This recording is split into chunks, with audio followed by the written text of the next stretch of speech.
And he was maybe two sentences into his like, look at what we did. And I unplugged the USB port from the, and he goes, what'd you do that for? I said, because the customer's going to do that. He goes, and the whole thing crashes. He goes, we didn't think of that.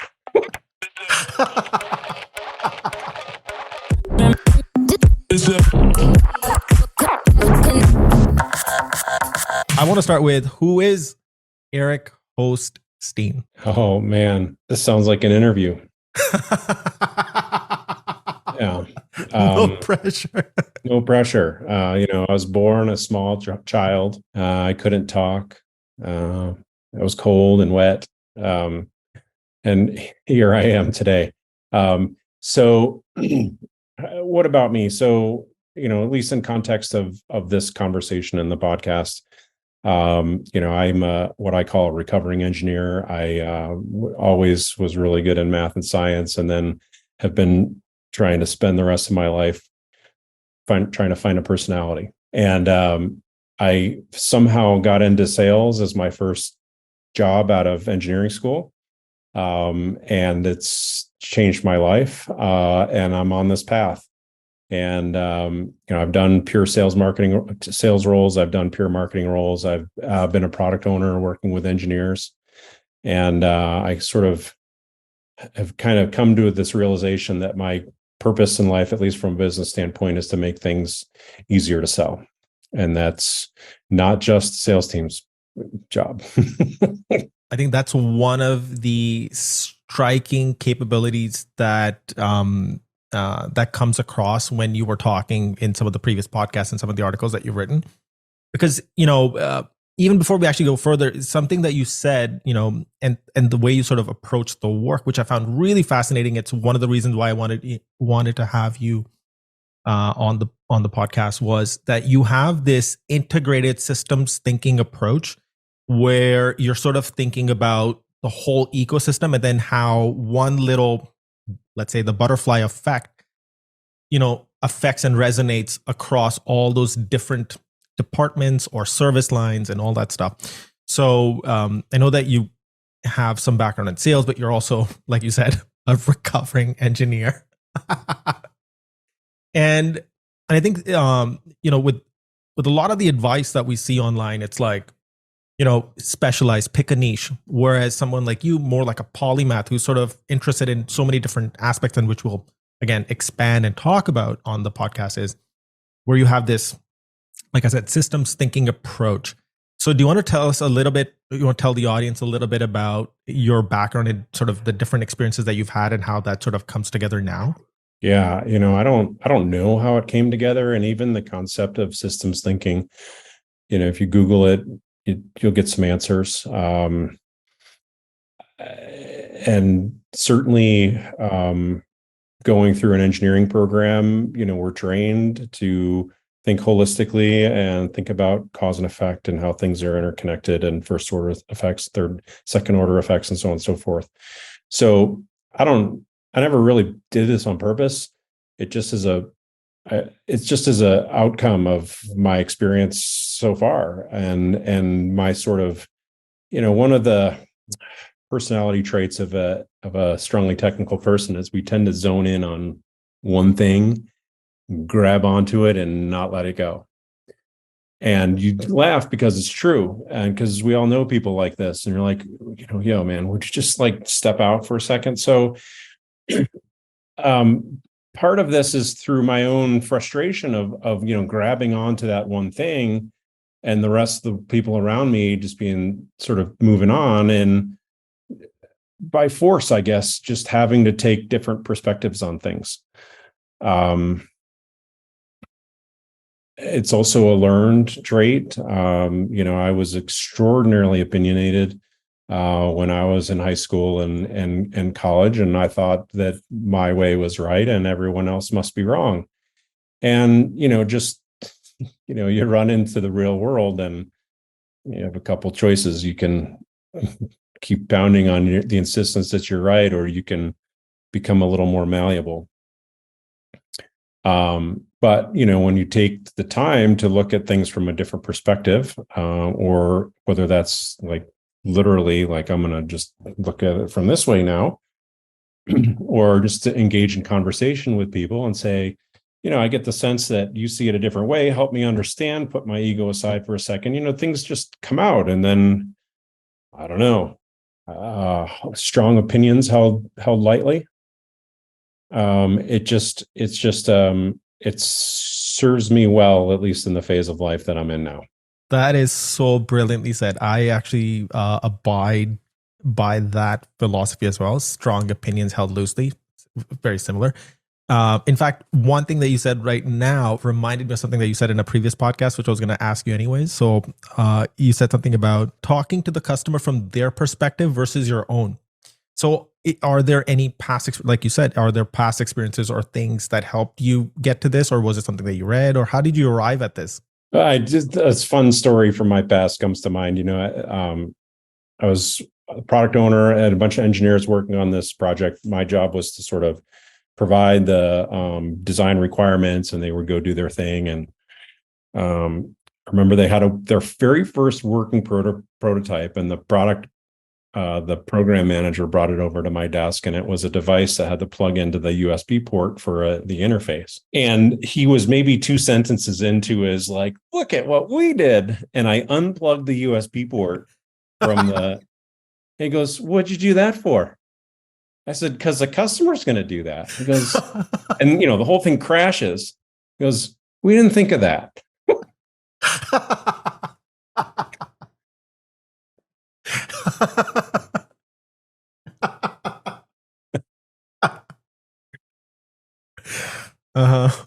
But it's these little details that will kill you, will sink you. This company I was working for had a very robust set of documentation around for the process of developing a product, and one of the documents was called the Killer Specifications Doc. And I thought, wow, this is going to be so cool. And I opened it up and then start reading through it, and it was one mundane thing after another. And I doubt that this was on purpose, but my sort of epiphany was, these are the things that if you forget them, you're dead. And it's these simple things like, we do it all the time, right? Our phone's plugged into like the USB port on our car. And then, it falls from your lap, of course, right between the seat cushion and the center console. And it's there until you pull over and stop. But, these are things that the designers need to think about that oftentimes they call them use cases. I've call them abuse cases. Like, it's not necessarily intentional, but things are just going to happen, and you have to design for that. Otherwise, the whole thing is going to crash. It doesn't matter how cool it is. Right. When it's plugged in. Yeah, I think there's another idea that, based on what you were saying, was that, and this is something I've observed with some of the perspectives that you've written on your website, SMP, and there's also some stuff and ideas that you've communicated on some past podcasts, is that now, and it's in the context of that, when you typically look at like sales people, let's say, or take any profession, you typically have those people who are so focused in on what they're doing, and they necessarily don't know how it affects the other thing, or they're not even thinking about the customer. They're thinking in that controlled environment in which they created that thing. And so, whereas with you, because you're sort of thinking about not only sales, and I think there's this really good story that you described, is when you were working with a company that was creating a test kit, and you had to write copy for them, how you were able to take that language and simplify it. Is there some sort of mental model that you have, or things that you're considering when you're thinking about something complicated in the context of the product, and then how that would apply to a customer? I was over Christmas home with my family, and, I've got 4 nephews that are, a ton of fun. They're, teenagers mostly. And we were talking about it. There's a really fun video out there where a dad is trying to teach his children how to make a peanut butter sandwich. And the dad says to the kids, you need to write step-by-step instructions on how to make a peanut butter sandwich. And it's things like, take the knife, put it in the jar. So the dad just drops the knife into the peanut butter jar, and there it sits. And then it says, take the knife and spread it on the bread. So he picks up the knife, and the jar of peanut butter is still on the knife, and he starts spreading it. So he's like following the instructions literally. It's funny because these little kids, 8 years old or whatever, are having a fit. Like, come on, Dad, you know how to make a peanut butter sandwich. I love how you like look at something super complex and simplify it to like this example. Yeah. And so, we do, there's things that happen, things in the world that are incredibly complex, and we need some amazing minds to cut through all that stuff and just sort of get it intuitively before someone takes the time to, explain it to us lay people. I don't even know what you'd call it. Let me cheat on Google a little bit. It's called Simplified Technical English. And its origins came out of aerospace when folks were trying to write maintenance manuals for how to fix an airplane. And the idea is that there are certain words in the English language that have multiple meanings. We know this, right? Right. And then there are certain verbs and certain nouns that have fewer interpretations. And those are the ones that you should be using when you're writing instructions, that if you screw up, someone's going to die. Right. The peanut butter sandwich. Okay, whatever. We'll go have a bowl of cereal instead. It'll be okay. But if you forget to, screw the brakes on the plane the right way, bad things happen. Right. Yeah. Yeah. And so, some of that also came from this experience. The company I worked for, we had in our instruction manuals for our instruments, the standard for the company was to write these things in simplified technical English. And it's really cool because, there's rules. Like one step is one step. You like do this, then this, not bumping all these things in place. And then the other fun thing about that is that, there's a testing element to this. It's not just product testing, but also the instruction testing. You go and give it to a novice user and you watch where they get messed up.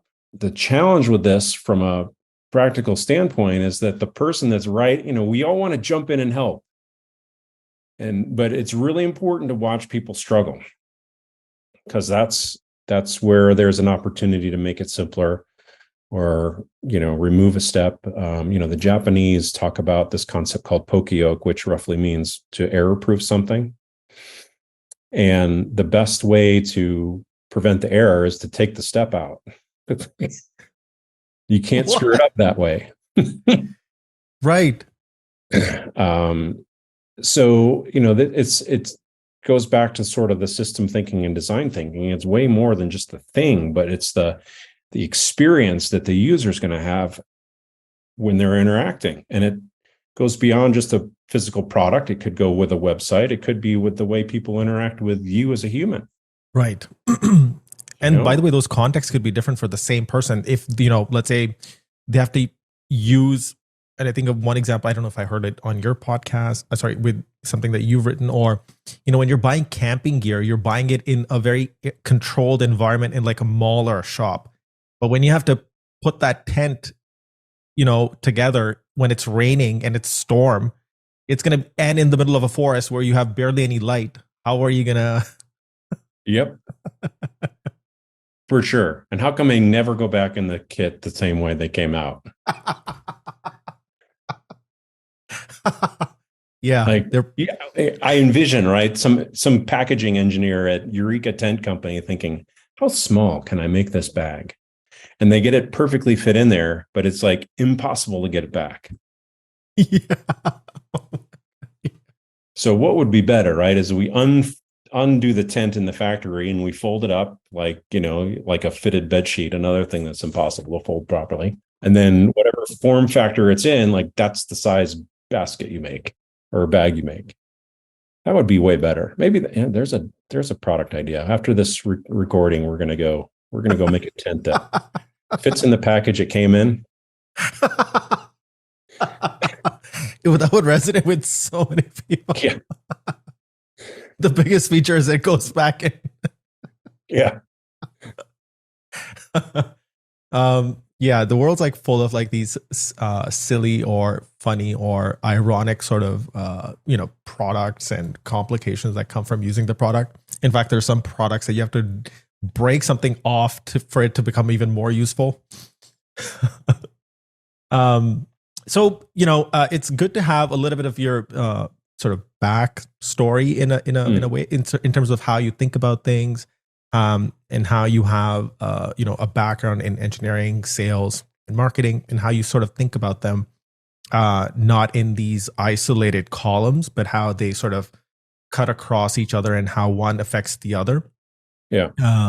Now, so the main reason why I actually wanted to have you on the podcast and the main topic that I wanted to talk about was fixing culture without fixing people. And this is an actual article that you've also written.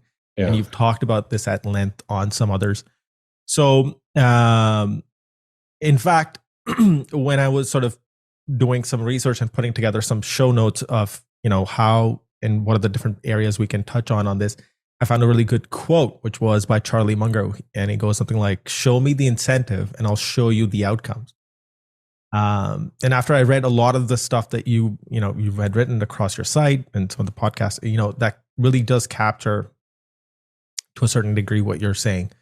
So I would love to know, in all your experiences, how did you get to a point where you were sitting there writing this article, let's say, or you had this learning or insight? Yeah. How did that come about? I don't know. So back to my DNA, right? I'm a technical guy, engineering background. And, when other folks didn't sort of see things my way, the immediate reaction was, they're so stupid or whatever. And it would be like, like this is so plainly obvious. What's the problem here? And so obviously, I don't know. I gave up on that approach after a while because I was getting frustrated and people were getting annoyed at me with the attitude that I was having toward them. And of course, this is somewhat hyperbole for the sake of good entertainment in the podcast. But it was just this sort of notion that getting people to change is something I can't do. I've found that I have some of my own personality defects that I'm fully aware of. Yet they persist, even though. And here's the, I know that I'm a little overweight. I'm certainly aware of salads and treadmills, but bringing it all together, there's something deeper that is outside of my personal control. And that's a silly example, but we can look around at our colleagues and we can recognize that things aren't going the way that we would like them to do, yet whatever physical forces or forces that exist in the universe, folks keep on going back to the brownies and sitting on the couch, so to say. And so, the idea that we can just, have a culture where, folks are nice to one another, it doesn't really help until there's some structure to direct our good intentions. And there's lots of people on the interweb that talk about the, culture and being kind to people and all these things that are really important, but, it's not enough. And the idea between on this claim is we can fix people, fix culture without fixing people, is that in many times the reason why people revert to their lizard brain instincts of self-protection and things like that is because that's their sort of last. It's like a Maslow's pyramid of needs sort of thing. Like, I need to be feeling good and feeling safe about myself before I can go work with other people. And when I've got working in an organization where the incentives for my individual performance are inconsistent with the team next to me and are inconsistent with what the organization's trying to prove, like, what are you left with besides behaving stupidly? And I shouldn't say stupidly, behaving in a way that's sort of self-serving to your survival instincts, which is different than what we want to incent, which is we want our people coming to work doing the right thing, for our customers. But ultimately that has, if the company doesn't exist, we're not in a position where we can even go out and take care of customers. So, we do need to be mindful of what the organization needs. But anyway, all of it has to do with this idea that a lot of the behaviors we'd say, well, you should think about other people. Well, if my incentives are in line with your incentives, then I don't need to think about you. I can just go on my own merry, selfish way. and because your incentives are aligned with my incentives and are aligned with the organization's incentives, if we do all go back to our selfish ways, the organization will move forward. That's the idea. And I haven't seen it implemented in a particular way. I also believe that, there's these two things are required to coexist. There's a cultural component of things, which is how people behave with one another. And then there's a structural component. And both of these things need to exist simultaneously, because just having a bunch of nice people sitting around, that's sort of the Peace Corps. Like, we're just here to be helpful. But until we have okay, well, what are we going to do? Right. So we just have the mission in place, and then we hire a bunch of people who aren't good human beings. That doesn't work either. The idea is that if we're really clear on the purpose of the organization, how it is that we're going to get there, who's going to do what, and then how we're measuring it, that's going to start to attract people over here that says, oh, well, these guys know what they're doing. I'm going to go join on that team, because then I can get the satisfaction of accomplishing something. So my question actually would be to sort of reverse engineer what you were saying and put it in the context of some of the frameworks that you have shared.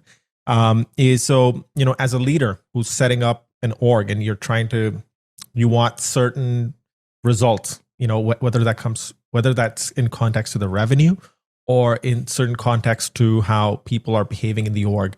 So where do they typically go wrong? And what are the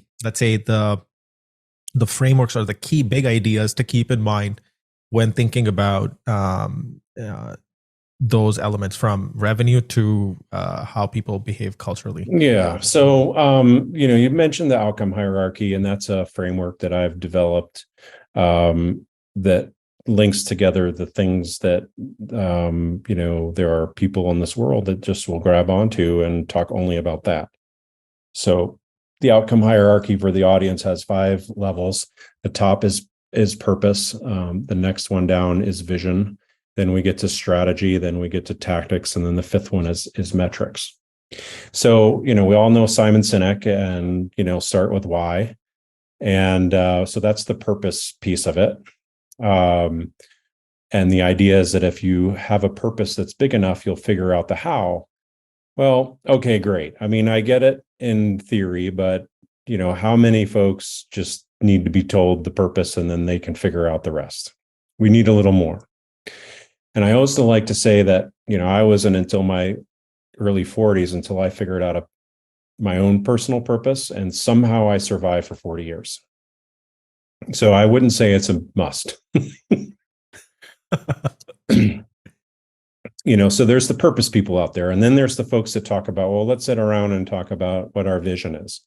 And then we get into these round and round arguments over what's a vision versus what's a mission, and what about values and these sorts of things. And that's really sort of defeats the purpose, which is, where are we going? What does good look like? Are these things smart, specific, measurable, action-oriented, realistic, and time-bound? So there's folks that talk about all that. And then we get into the rung of strategy. And there's, whole courses in business school about strategies. Heck, there are consulting firms, big ones, that get paid big bucks per hour to go work on strategy. And it's probably one of the words that's most misused in the business world, in my opinion. And strategy, I boil it down to choices, like choices and trade-offs. To what? Toward reaching the vision. And so if we're not making a choice or a trade-off, we're not really making a strategic choice. We're just optimizing. Optimizing is good, but at some point we got to choose. Are we going to be a hospital, or are we going to be a car repair shop? Like, you can't do both. So there's the strategy people, but then they don't really talk about whether or not that's compelling, like anyone's excited about what it is that our strategy is to give returns to the shareholders. Well, great. If I'm not a shareholder, how much am I going to really care? I'm going to go work with this company over here that's, feeding orphans or saving kittens or curing cancer. Like, that's way more compelling. And then we go down to the action plan. All right. So, we all love the managers who are, off delegating tasks. What we forget is that we all have constraints on our resources. So who does what by when, with what resources? What money do we need? What time do we need? What software do we need? What shared resources do we need? Oh, I didn't think of that. Well, no wonder we didn't get the project done on time. So for every strategy that we choose, if it's going to get executed, some human being is going to have to move their arms and do something to accomplish this, and that needs to be laid out. The last piece on the outcome hierarchy is metrics.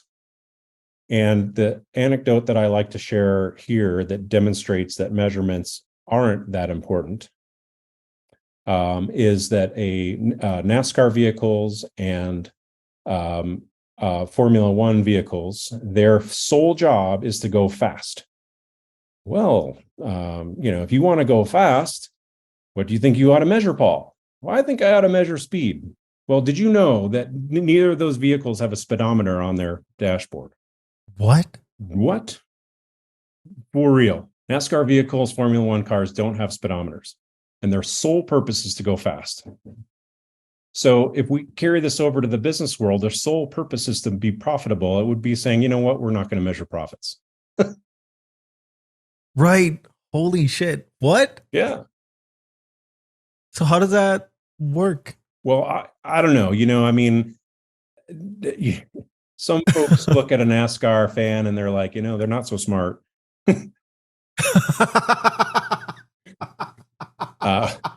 But it's big business.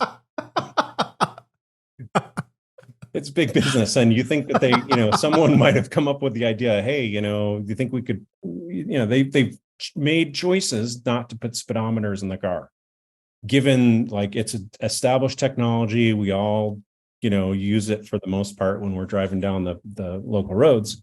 But the professionals who are making way more than you and I are in a year choose to run their profession without a speedometer, without measuring the very thing that they're supposed to do, which is go fast. So the idea, right, of this outcome hierarchy, you throw away purpose because, most people of us are just drifting through life aimlessly, and somehow we're alive and surviving. And, the NASCAR vehicle folks don't have a speedometer. Like the argument that Simon Sinek says that you have to have a purpose, and then all the sort of folks out there that are selling dashboards for the next management dashboard, what have you, like they're not a must. But if you really know where you're going, you've vetted out the best way to get there, and everyone on the team knows exactly what it is that they're supposed to do, you're going to get there, and you don't need to measure. Right. Like Mario Andretti, whatever, like, hey, I can look in my rearview mirror and know whether I'm ahead or behind. I don't need to see how fast I'm going. So that's the comparison. My job is to be going faster around this, this track than my neighbors. So my speed is irrelevant. It's my relative speed to the other people. Okay, there's so many parallels here that we could go into, but I want to be cognizant of, the time that we have. And because there's, like one quick thought that comes to mind is that, the fastest sprinter in the world when he's running the 100-meter dash, I know that in there's some clips of him because he's a little bit cocky as well, that when he's running so fast, he never looks back and left and right. Whereas, people who typically come in second are really trying to look at everybody else. And the person that comes first is just like so razor sharp focused on the end. That was like sort of one thing from something else. And then the other piece was that, you coming in first, or the revenue or the profits hitting all those goals, whatever, or metrics, is if you're doing your job right, then that's going to be a byproduct or an outcome of that. Sort of those two thoughts come to mind, but is there something that you would want to add to that, or something that comes to your mind in context to that? Yeah. I mean, there's in the popular business culture, right? It's like measure, measure, measure, measure. But where does that get us? I also like to point, I like to say this: a scoreboard and a dashboard are two different things. Right. But would you want to just expand on that just a little bit of what you mean by that? Yeah. Well, here's a baseball is a great example of where things get conflated, right? What's on the scoreboard of the baseball game? Runs, hits, and errors, right? But at we lost the game, but we had more hits. Who cares? So the hits and errors are dashboard items that, at least in the world of baseball, somehow end up on the scoreboard. But American football, or World Cup soccer, it's goals. Period. Right. But the coaches and the team folks playing the team are aware of the sort of other key performance indicators, whatever you want, that are measurable, that are going to, if you do those things right, it's going to be more likely that you win. So certainly from a baseball standpoint, we know that if the more hits that we have, the more likely it is that we're going to win. I was at a Colorado Avalanche game last July, and the Avalanche, before they ended up winning the Stanley Cup last year, they were out shooting their opponent 3-1, but the score was like 2-1.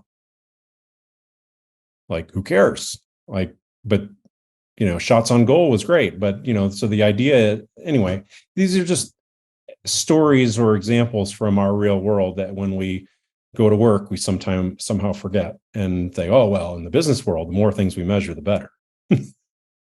Right. I have one more thought, like the last podcast I did with Stephen G. Pope. He is a content creator, and he helps businesses create content to get visibility, to get clients and all that stuff. And he has this one sort of video where he's like, a lot of people, when they start, they get obsessed with like metrics and how many people are watching my videos. He's like, just look at the comments, just see if people are asking you questions. That's a good sign. You don't need to look at dashboards and measurements and all that stuff. Just see if it's resonating with people, they're going to comment on it, they're going to share it, or they're going to, whatever, they're going to have a conversation with you. That's it. You're looking in the wrong places. Yeah.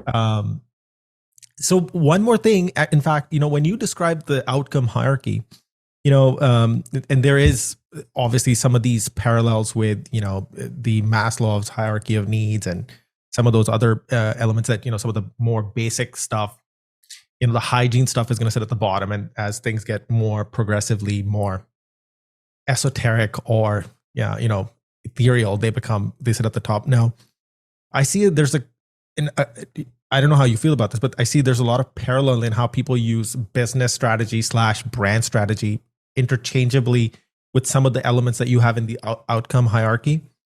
Any thoughts on that? Well, business strategy and brand strategy. I mean, that you just, that there's a lot of landmines sitting in that already. That's exactly it. Because a lot of the times I've noticed that, business, brand, and then, or actually, let me rephrase the question. Now, in the way you sort of have the outcome hierarchy, how you've sort of conceptualized that, you actually have strategy as one sort of row, versus, typically when I've seen, like in textbooks or in conversation, people use brand strategy as the whole pyramid itself. That And so I was just curious what your thoughts are on like the strategy sitting on a row versus it being the whole pyramid. Yeah, well, the fun thing with the outcome hierarchy, we can, apply it kind of real time in this case, right? Brand strategy, what's the purpose? Pause, and wait for someone to like come up with something. And more often than not, they struggle at best, right? But it's usually something like, well, we want people to know who we are and think we're great. Something like that. Okay. That's the purpose. Now we can bring in the vision. Well, how are we going to know that people are going to like us and think we're great? Well, I don't know. We're just going to know. Okay. Like, okay.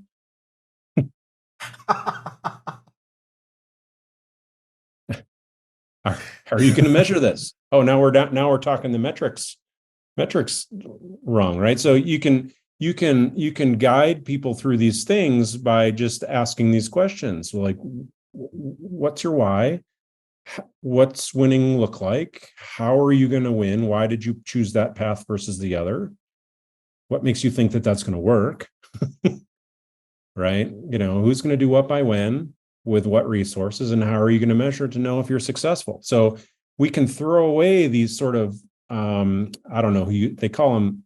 Sometimes I hear them called dumpster terms, meaning you can throw anything in it, like, and it fits. I love that dumpster. Like, brand strategy, it's a dumpster term. Like, you can throw just about anything in there, it'll fit. I love it. So the power of that framework is that you can pull it. You can one of the charts I have in one of my decks is you do an outcome hierarchy for you as a human being. What is my purpose in life? How am I going to realize that?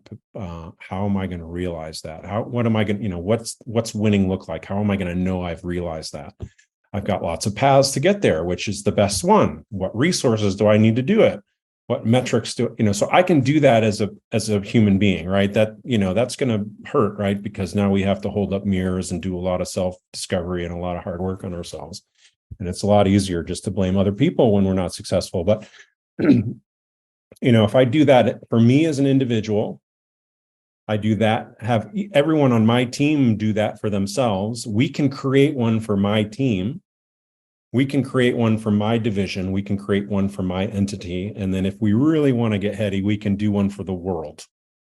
Right. And now we really see how what I'm doing every day fits to accomplish what I want to accomplish, how that maps to what you're trying to accomplish as a human being, what we're trying to do as an organization, and how that's going to make the world better for everybody.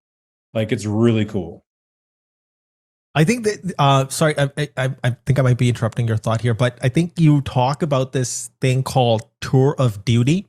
Yeah. Is that, because it's very similar to sort of some of the elements that you're describing? It would be great if you could talk about that a little bit. Yeah. So tour duty is not my idea. I lifted that from Reid Hoffman, who is the founder of LinkedIn and, has a really amazing podcast on now. And he talks about a tour of duty. And it's the idea that, certainly in the 40s or 50s or whatever, the idea is that you went and worked for a company and they owed you whatever for the rest of your life, and how that doesn't fit with the way organizations run today. And the idea is that, when I might want to hire you, Paul, to come join at some company, and I'm not making a promise that I'm going to give you a job for life, but over some time period, I have a need for your resources, and you're going to benefit from being with me, and we're going to be symbiotic until things change.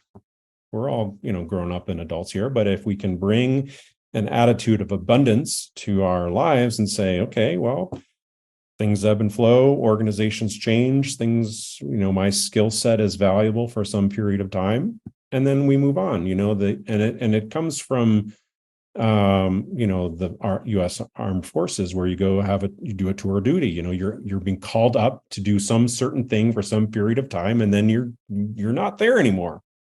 Hopefully you didn't get killed in action, but But that's the idea of a tour of duty, and that if every organization, when we go through building teams and hiring and firing, if we do it with that lens, that I want to create an environment where, Paul, you're going to bring your best self to the organization. We're going to do things until there's a natural time up, and then things go, and then you might go to a competitor, or you might go to a customer, and then now we've got advocates in the world, and it just sort of rising tide lifts all ships. So that's how I interpret this tour of duty idea. And that is, we're here for a short period of time doing something for someone, and then we keep going. Right. In fact, when I heard one of your other podcasts, I actually went down the rabbit hole and I read one of the articles that was written by Reid Hoffman and I think two of his other peers or colleagues, I guess. And I think the sentiment that sort of in that article that jumped out that sort of captures what you're saying is, employees invest in the company's adaptability, and then the company invests in employees' employability. So it's more of an alliance versus more like a codependent situation. Absolutely. Sort of, based on all the ideas that I heard, that's sort of what came to mind. And obviously those are the exact words. I'm just paraphrasing from the article. So it fits to the, this outcome hierarchy too, like, in this Pollyanna world that I envision where everything works wonderfully. Like if I come to a job interview with my outcome hierarchy figured out, and then I ask my hiring manager what his or her outcome hierarchy is, I can okay, these things are simpatico. I mean, they're not going to be the same. We're different human beings, and then I look at, well, what's the team's outcome hierarchy? All right, cool. Like I can see a strong thread here. I want, this works. It works for you. It works for me. Now we've got aligned incentives, and I'm going to show up and I'm going to give my best self. Naturally. Not just because I'm a nice person. Yeah, I think, so I'm definitely gonna keep this thread alive because when we get into the actual examples. And so one more thing, which was now, so I really like that concept of the outcome hierarchy, where right from why you exist and what the vision and mission is directly correlated to how somebody on the team would be measured. So you're sort of connecting the dots, not only from a leadership top-down perspective, but also in that you're talking about how to communicate that effectively so that, for the sake of example, the frontline worker to middle management to executives, everybody knows what they're trying to do and how each person is going to be measured. And that has a clear, the incentive is clearly defined. And that in turn drives culture and behavior. So now one other idea that you talked about, which I thought was really cool, and I actually ended up spending some time looking at it, is of the coracle, is the round canoe concept. Yeah. So how does the round canoe connect? And for the audience listening who might not be aware of this, but what is the round canoe and how does it connect to the outcome hierarchy? Yeah. Okay. So this concept of a round canoe, I was sitting in a conference 25 years ago. It was a panel of engineers, one from Ford, one from GM, one from, I don't know what, automotive. And one of the engineers on the panel just said, sometimes I'm at work, I feel like I'm in a round canoe, and like we're all just paddling and going really nowhere. And man, that visual stuck to me, and it sort of sat back here until I started my my independent practice 7 or whatever years ago. And this idea of alignment between sales teams, marketing teams, and product teams. This can transfer to the whole organization, but since revenue solves all problems, or at least hides all problems, let's start there. And the idea is that the sales team is thinking that they're trying to go this way and they're rowing really hard, and then the marketing team thinks that they're going this way and they're rowing really hard, and the product teams, the engineers, are sitting back there saying, man, both those teams are a bunch of idiots. This thing is awesome. I don't know why they can't find customers for it. It's funny because it's true. And it's harsh, but so it really does conjure up this visual of siloed organizations that have their own view of which way they're going. And if you imagine this circular canoe, if you're sitting in it, you think you're going forward because it looks like the front of the boat to you. And then the other team is sitting where they're sitting and they think they're at the front of the boat and they're like, what's wrong with you? The front's over here. That is, I can just imagine that in like a 60s movie, black and white. Yeah. Like Laurel and Hardy and crew, like all trying to. Right on. So it's a funny thing that I use to describe the condition that I believe exists in, really almost every organization I've ever seen, which is this idea that, and you hear it, right? Your friends, your colleagues, your spouses, when you're having a drink or whatever, and you start complaining about your job, it's usually about how the other team thinks they're right. And if they just see it my way, everything would be wonderful. And I like to use also the fable of the elephant and 8 blind people that wander up to it and are each arguing over what it's supposed to be. The one blind person is grabbing onto the husk and insists it's a spear. Another one is on the leg and insists it's a tree. One guy's pulling on the tree, insisting it's no one's wrong. We're just looking at things through our own limited perspective.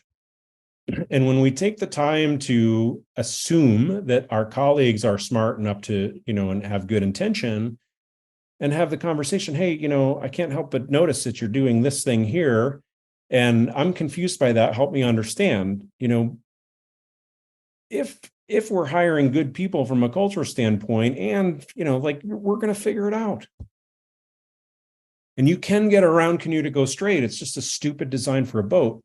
But it requires certain people to be sitting a little bit uncomfortably, but to be clear on, all right, I like to say, we're out in the middle of the ocean. We know we need to go toward land. All right, so let's go toward where we think. At some point, there's going to be an island on the left and an island on the right. If we can't pick which island we're going to go to, we're going to be in the same boat. No, that's a bad pun, but we're going to be stuck. We're going to be stuck in the water.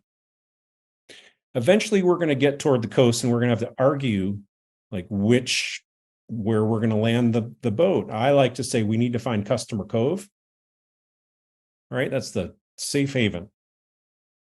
And so we can make progress as an organization. And as we get closer and closer to the goal, we're going to have more discussions over, well, do we land here or do we land there?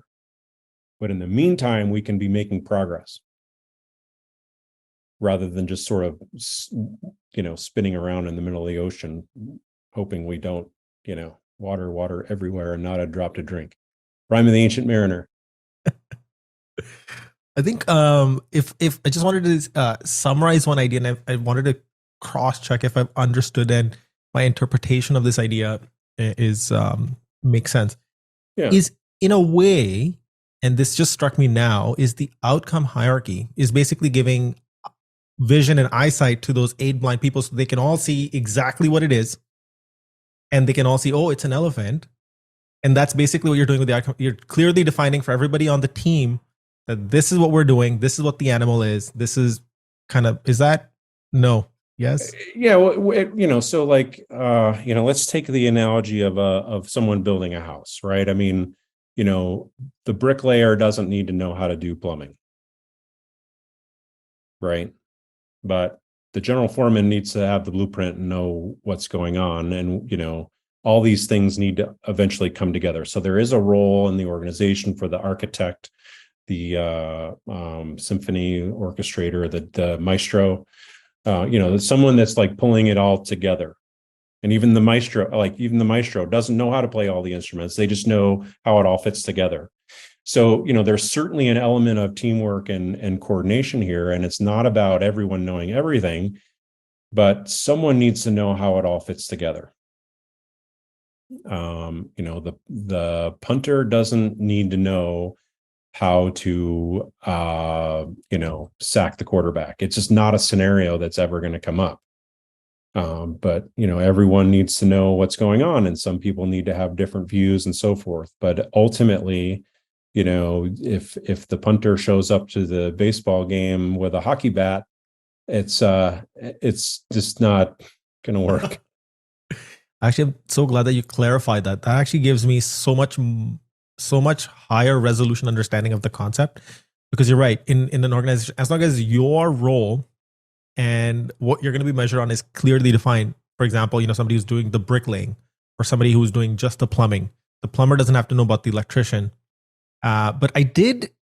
It's funny that you use the house analogy. I have someone I know, and they talked about this concept where, and this is something that happens practically in real life, and this is, might resonate with you as well, is that today, a lot of times when, like a large construction is happening or a house is being built, the one person that comes in, let's say somebody comes in to do the plumbing, they leave the site in a way that the next person that's coming in, it's not, for example, dirty, they've cleaned up after themselves.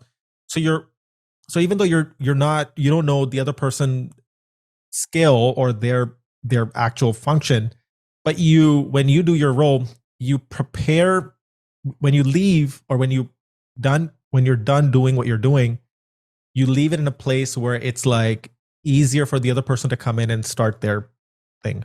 Mm-hmm. Mm-hmm. Which is a challenge that a lot of contractors and people who are in the trade have, is that, a lot of unskilled people come in, they'll punch a hole in the wall, they try to come and fix the plumbing, but they'll make like two other problems happen. And so it just sort of spirals out of. Anyways, I don't know how you feel about that.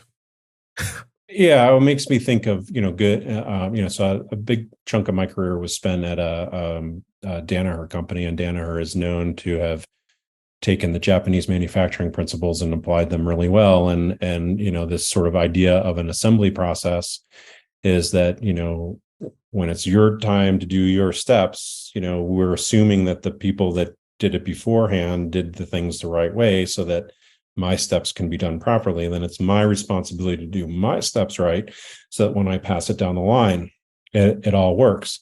We talked a little bit about earlier this idea of poka-yoke. And so the idea is that we, do things right the first time in such a way that they don't get screwed up.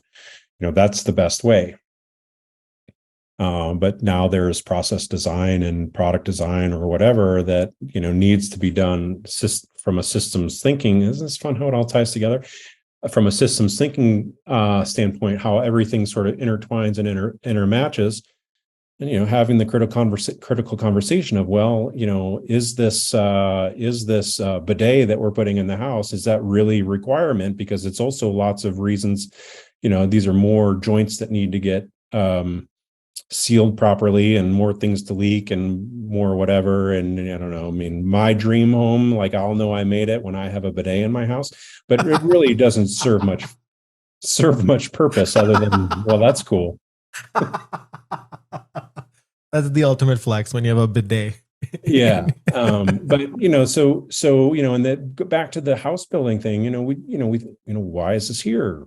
Who's going to do it? And what order does it make it? It certainly makes more sense to, I don't know, put the carpet in after everyone's painted the walls, just because it eliminates the risk of someone dumping the paint all over. If they dump it on the floor, no big deal. We're going to cover it with the carpet later. So, thinking through these things that can go wrong in the abuse cases, and building processes and systems to minimize the trouble. Very quick summary is, we talked a little bit about sort of where you're coming from, how you even think about things in like simple terms, from like that peanut butter analogy that you used, example that you use actually, to, you talking about the outcome hierarchy, and then, the idea of dumpster terms, which I really like, which sort of captured that second half. And again, we talked about the round canoe. And then also, and sort of where we ended up now is getting into, that it's not necessarily that all the blind men example have to see what the elephant is. It's just that you should know what the thing that's in front of you, what you're supposed to do, and then how other people can, contribute based on that sort of conveyor belt. So it's not necessary that the plumber has to know what the electrician is going to do, and the electrician doesn't have to have the whole architectural plan. So those are some really great fundamental frameworks and mental models in terms of how you think about things, the macro and the micro. Now, I wanted to use some of that mental muscle and ideas to tackle some scenarios. So for the first one, and this is something that you actually talked about in a past, again, podcast, and it was more for like a throwaway, but I sort of thought that idea was kind of cool, was, and this would resonate also because sort of your background in marketing, sales, and product, is that organizations, for example, let's say the kind of organization that I'm in, a marketing or consulting sort of service oriented business, you want to have a buyer centric organization, that all the people who show up, who are client facing, are curious. They can uncover the client's true challenge. But in a lot of cases, that doesn't happen. People are very order takers, and they're just waiting for the client to tell them what to do, versus being that true advisor. So the question really here is, I just wanted to give you some context, but the question here is, how do you take an org, let's say a marketing company, a marketing or consulting, and a consulting firm or a marketing agency, how do you get people in that org to become that buyer-centric organization, and and let that not just be some fluff label? Because there should be, like you said, there's something that you said was, there's stuff behind the words that you're saying. So if you're saying it's a buyer-centric organization, how do you inculcate that culture all the way to the person at the bottom of the food chain, or across the org? How do you get people who are customer facing or client facing, but also colleagues, how they can have more inquisitive perspective sharing, not just looking at things from your own perspective? So how do you, and this is a sort of like a really overarching big question here. And I know we wouldn't be able to solve all the different elements that this question sort of entails, because it's very open-ended. I totally understand. So wherever you want to start and take us, that would be great. Yeah. Okay. So, we've talked about the outcome hierarchy. This thing ought to exist, right? But if that outcome hierarchy isn't aligned ultimately to some people who have money that are going to give it to your organization, I don't care how tight your outcome hierarchy is, it doesn't matter, because no one out there is going to give you any of their money. So that opens up the door to this other framework that I call it the 3 keys, which is short to the 3 key questions, 3 keys for commercial alignment. And they are simply these: who, why, how. Who exactly are your customers? Why should they give their money to you versus all their other alternatives? And how do they want to be treated while going through that process? Right? So someone in the organization needs to be able to answer that question, right? And we can, if someone's not necessarily frontline with the customers, the answers to these questions are still interesting. In marketing parlance, we call them personas. Sometimes people call them avatars, but they're a written description of a typical person on the customer side who's going to be influencing whether or not, they give you their money. There are segments of people, right? By industry, by title, by whatever, there's all these things are specific to the situation. But if we can describe through personas and clear segmentation of who it is we're talking about, now we can have conversations about these who. What naturally is the question? Why should you, Paul, give your money to me, given all of your other options? And that gets into value propositions and having that understood and documented. Certainly these things go beyond economic value, right? Because, we all know that the ROI on a life insurance policy is positive because we all die. We are.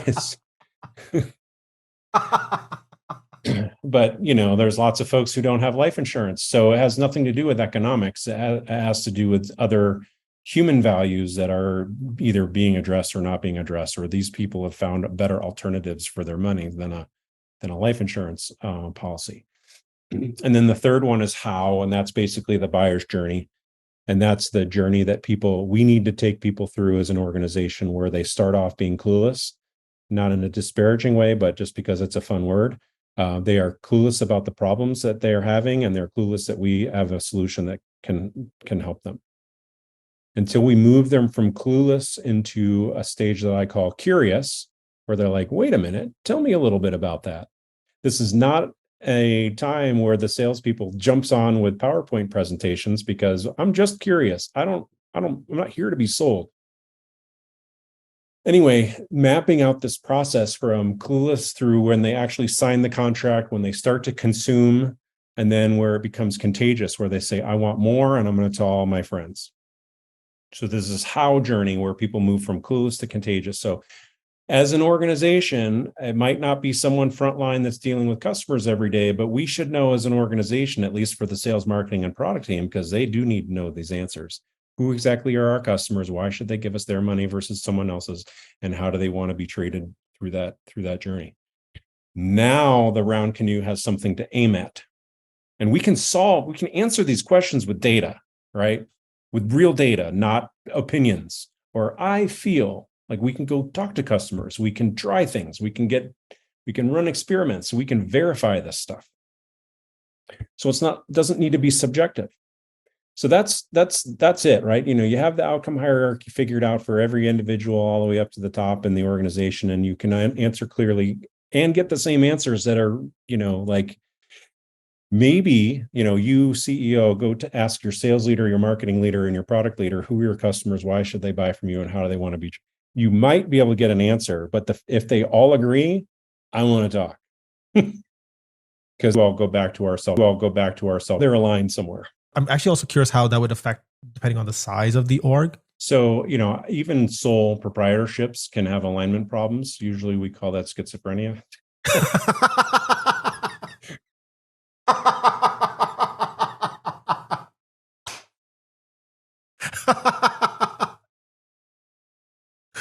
Oh, I like how you describe these concepts in such simple and day-to-day sort of. But as soon as you have more than one person, the likelihood that we're going to have a different view of the world is 100%. It is certain. And I have not, even myself, right? I mean, even though these are out, they're tools that I use for myself with the teams I'm on, with the clients I work with, that have developed over time through my own experiences to help people move in a better direction. I also think of it's a messy world, and we're messy human beings. And I think of it on a spectrum of what I call best practices continuum, where there's bad practices on one end and perfect practices on the other. And since perfection doesn't exist, we're never going to get there. And it's only really wrong if what you're doing is putting yourself or one of your employees in jail or in the hospital. But if the lights are on and you're able to make payroll and do it time and time, congratulations, you're running a business. The things that I talk about are to help people move toward better. Recognizing that doing it perfectly is impossible. And oh, by the way, the second you do have the who, why, and how figured out, the market's going to change, either because something's happening with the customer, or competition's going to come along and change the landscape for you. So you're never going to have these answers perfectly answered, but striving in that direction is what gives, when I talk about alignment, it's about being aligned amongst something and aligned to something. So we can have people in the orchestra all agree what a C sharp is, and when they blow their horns, they play the C sharp. But if one person is playing Bach and the other one is playing Van Halen, it's not going to sound good, even though they're in tune. Right. So we need to be aligned amongst and to. And so the who, why, and how is the two. And then, the outcome hierarchy helps us get aligned amongst. And I just had that epiphany. So Wow. Right on the podcast. Exclusive. yeah, boom. No, brilliant. I think there's so much brilliant stuff that you've talked about, and concepts and ideas, and ultimately, I think the end goal, the outcome of, or the idea behind all of this is to not be, from a sole proprietorship, not be schizophrenic. And then how that might look like, from a larger organization, how we align to and amongst that you talked about. So I think, are there any other sort of lingering ideas and thoughts that you would want to put a bow on all of this, from your any concluding thoughts and ideas? And then I have one fun final activity to do with you. Will take like 30 seconds. Right. Yeah. So these concepts and things that we've talked about today, they're simple in nature, but getting them implemented is something I'm still working on. And when I have one-on-one conversations, people are like, "Oh yeah, that makes a lot of sense." But actually getting it done is something that I haven't figured out how to do yet. But taking small steps, moving in those directions, it's helpful. It's helpful. I really like the fact that, you're sort of very pragmatic in everything. All the ideas that you've shared, you're like, well, this is going to be hard. This is going to be difficult. I mean, of course, and you're even very so candid. You're like, even I haven't figured everything out, but this is, if this is if these are the kind of challenges you're having, this is where you need to at least look. And it's not about more foosball tables.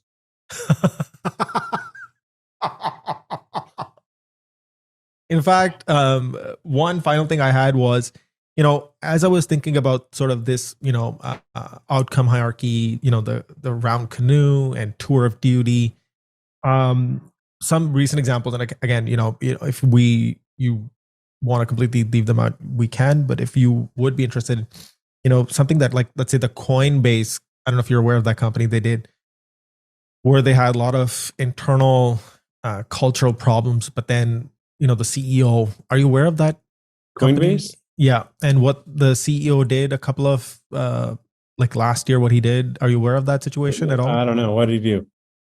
So they had a whole bunch of cultural problems where, there's a lot of woke conversation, and I think he had to take the strong stance of saying, look, we're here to work on this product, and this is our vision, this is our mission. All this stuff you can do outside of work, and if you still feel very strongly, here's a severance package, and if you don't align with this outcome hierarchy, you can leave. And initially he got a lot of backlash and a lot of people, but now he set the precedent now, and anybody who's in this sort of space, or look at this amazing thing that he did, and he, improved the company, the culture, by just taking some of those very difficult steps.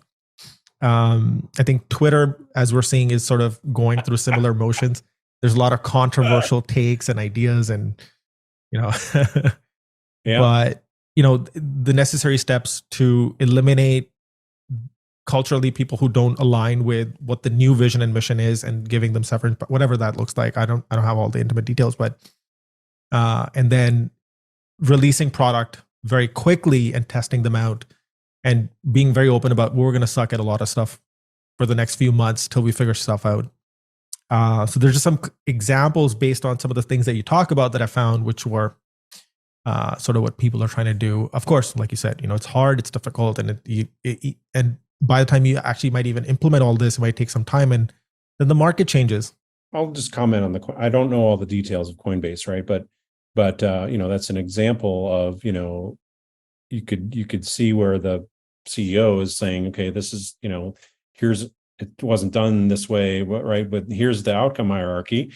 You can choose your tour of duty here or elsewhere, right? And any smart CEO knows that the war for talent is a big one, right? And if you're not creating a compelling product, wink, wink, your culture that's going to attract people, you're not going to have enough who to do what by when with the right resources to accomplish your goal. So this is the beauty of the framework, is that it just allows for transparency and with that, a more fluid market oriented response where the labor economics is like, I can spend my labor. I have choices, right? I can go work for company A or company B, and I'm going to go to the one that better suits me. And if that's more money, great. If that's because you're saving kittens, better. Like it just leaves room for diversity and inclusion and all these things. And I don't know. I like to also point out that if you go to Amazon and I, type in sales book under books and hit search, you get over 80,000 results. That's 80,000 people that have thought to sit down, that not only have their own opinion, but thought enough to sit down and write it. Like, so, there's not 80,000 equations for profit, right? Profit equals revenue minus cost. Like we don't need 80,000 books to talk about that. It just is. But this notion of how to sell, how to manage, how to lead, there's examples of way to do it well, and there's examples of how to do it really poorly. But like, if anyone had one way and it was perfect, there wouldn't be 80,000 books. Right. I think the irony there is that, what somebody else has done, you can't go down that path. You can look at them as examples and inspiration, but you're going to have a different path, different temperament, different interpretation, perspective, life experiences. And so even though all that exists, you really can't copy. At best, you could probably emulate. The line is just be yourself, because everyone else is taken. All right, Erik. So this has been a super fun conversation. I've definitely learned a lot. And, maybe we can bring you back in the near future to talk more about some of these concepts and maybe dive deeper into one specific idea. But for now, definitely a lot to think about, to let the brain stew over some of these interesting ideas. Now, one activity that I do with all my guests is from this book. It's called 3001 Questions All About Me. All right. So you're going to basically pick a number between 1 and 3001. And I'm going to ask you a question that where we land, and you can either pass and I can ask you a different question. Or if you feel comfortable, you can answer that question. So any number between 1 and 3001. So I'm going to tap into my engineering roots. 42. 42. Okay. The Hitchhiker's Guide to the Galaxy is the answer to the ultimate question of life. So the technical nerds on the call are going to it'll resonate with them. 42. Okay. Because I'm not, so I don't have the full context, but the question on number 42, and this is ironically funny, that the question is, what's the thing I'm least afraid of? What is the thing I am least afraid of? Snakes? I don't know. I mean, I feel like that I'm least afraid of. That's a pretty deep question. Least afraid of. Coming onto podcasts and sharing my ideas. How's that? If that's the answer, then that's the answer. Right. Interesting.